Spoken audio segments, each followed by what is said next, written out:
Yo, what's going on, everyone? Charlotte checking in. Mwah, right there. Happy Throwback Thursday to all my angels and demons.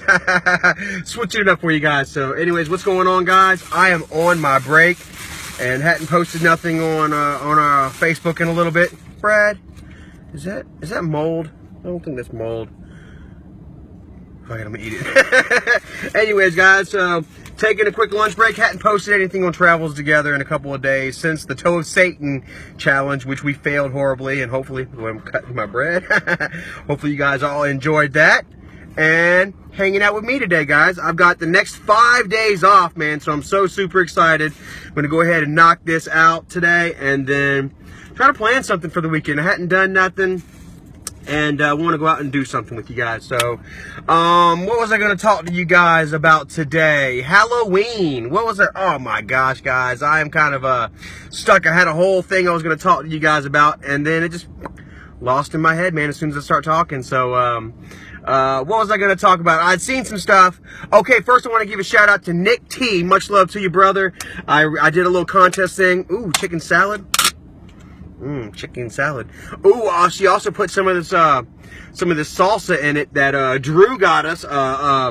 Ghost pepper salsa, and it is so super hot, Drew. I just got to let you know that there is a hair in my freaking chicken salad, guys. Oh God, I'm gonna leave that in anyway. So, anyways, yeah. Shout out to Nick T. Much love to you, brother. I posted something on Facebook the other day. I said, you know, if you can guess what Dad's favorite slasher film was, I'll give you a shout out today. And a lot of people had guessed, you know, much love to all you guys. But Dad's favorite slasher film was, oh my God. Okay, God. Dad's favorite slasher film was The Town That Dreaded Sundown. He told me about this a long time ago. How, you know, it instilled terror, not in just the town that it happened in, but also because it's based on a true story. But also, like, it captured the imagination of many older people. You know, this happened in the 50s or whatever. There's one scene, it's based on a true story. This guy actually shot, you know, a husband that was sitting at his window, you know, in front of the window, reading a nightly newspaper. The light was on. The guy could see him from outside, but he couldn't see what was going outside. Boom, shot him. So many people were just closing the windows and stuff. This happened at a time, guys, where, you know, parking was a big thing. You know, you take your girlfriend out to Lover's Lane, you do your deal. And there was this guy, I forget what they called him, the Phantom Killer, I believe it was. And he was going up to people parked on the side of the roads and boom, blowing their freaking heads off. And then also torturing them. We got to the point where he wasn't just killing them, he was torturing them and stuff as well. That's torturing me. And it caused a whole bunch of terror. And not just a town, but a nation. And there's one story, guys, a lot of you might have heard about. It's called The Hook. It's about a couple that's out on Lover's Lane by themselves, and they're getting it on, and over the radio they hear something about a lunatic. You know, a guy escaped a lunatic asylum, and he had a hook for a hand, you know, armed and dangerous and very unstable. And the girl's like, I want to go home. You know, the guy's kind of talking to her, come on, baby, let's stay. She's like, no, take me home now. So he goes ahead and takes her home, gets out of his car, goes to her side of the door, and goes to open up the door.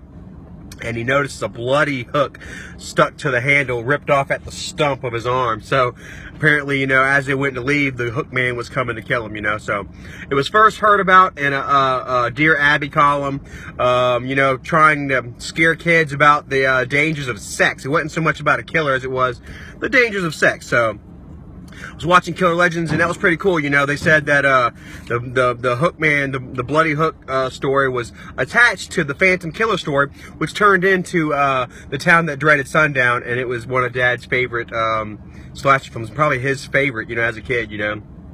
And it reminded me of one more story I'm going to tell you guys before I get off of here, man. I'm just going to have one story for you guys today, one clip. But I remember, I'll never forget it, man. It sticks with me to this day. Dad was talking about, I believe it was his first marriage maybe or something, that that there was a peeping Tom that was going around the neighborhood and scaring the crap out of everybody. And I can't remember exactly who it was. This was back in like the 60s or 70s, something like that. And you know, I gotta be honest with you guys. It could have been sooner. That may not have been his ex-family. It could have been an uncle or a grandfather. I'm not exactly sure who it is, so I'm not gonna say who it was. But I know that they said that there was a peeping Tom going around the neighborhood, and everybody was just freaking terrified, you know.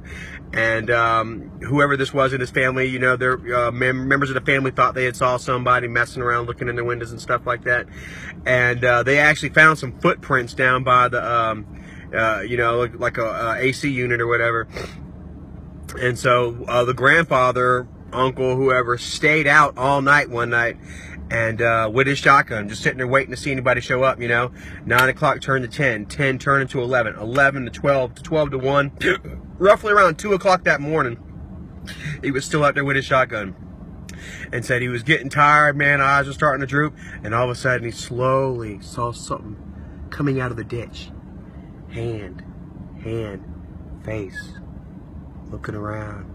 Slowly crawls out the ditch about halfway into the yard, goes to stand up, and he hears the guy, grandfather, whoever done loaded up his shotgun, was getting ready to blast the man, and he took off. They never did find out who it was. He didn't get to shoot the guy or whatever. But, you know, you got to watch out, guys. Just because something's, you think that, you know, something might be, you think it might be paranoia when actually it's really, you know, just because you're paranoid doesn't mean they're not after you. Another one, I'll go ahead and tell you another quick one before I have to go. How much time I got left? I got a little bit of time. Yeah, so anyway, man, my grandma had pretty much the same thing, guys. She was scared. She thought she heard noises around the house and stuff outside at night. And I got another story to tell you guys. Can't save it for today. I have to do it tomorrow. Grandma was hearing noises around the house and stuff like that, so we got her a dog. Got her the first dog from the pound, and the freaking dog, right as we built the fence and went to put the gate on, dog bolted out of the freaking gate into the middle of the street and got hit and killed by a car. So crazy. His name was Bo. So we ended up getting another one named Lady. You know, it was a black chow, and come to find out she was completely blind. Nothing but white, milky around her eyes. They were like, she's a little blind. They brought her to the house. Completely blind. Well, we couldn't say no to the dog, so we went ahead and took her. She bumped into every tree in Grandma's backyard till eventually she knew where every tree was and she can get around. Well, one day Michael was playing out in the backyard. He saw the neighbor's house, you know, no one there. It was an abandoned trailer. Michael saw the door swing open, thought he saw somebody, you know. Didn't really say nothing about it, though. A couple nights later, Grandma calls Dad up and tells her that the dog is barking. So they go over there and look, and Lady is barking at that abandoned house right next door. And we're like, what the hell is going on? You know, thinking somebody might be in there. So Dad and my friend Clifton's stepdad, Tony, they walk back over to that house together. And right as they get to the back door to open up the back door, you can ask, this is a true story. Right as they go to open up the back door, boom, the back door busts open, and this man just starts running through the damn backyard to the other side of the fence. Tony was a Marine, so I mean, he was in really good shape, but he still didn't catch the guy. Got right to the edge, reached for him. The guy took off. You know, we called the cops. The cops came out. The whole neighborhood, man, the whole block was out talking and stuff like that. I had to run back to the house to try to get something. Back door wide ass open, man. I didn't know if the stalker was in there or not. I had to call the police to the house, search the house, didn't find anybody. But guys, I tell you, you never know, man. Peeping Toms are out there, spies. So, you know, be precautious, keep your windows drawn, you know, and just also remember, be safe and have fun this Halloween season. So I'm going to go ahead and leave with that. I'll tell you about our house getting knocked on last night while we were watching it. I'll tell you about that tomorrow. So I'm going to go ahead and finish my sandwich, scarf this down, and get back to work. Love you guys.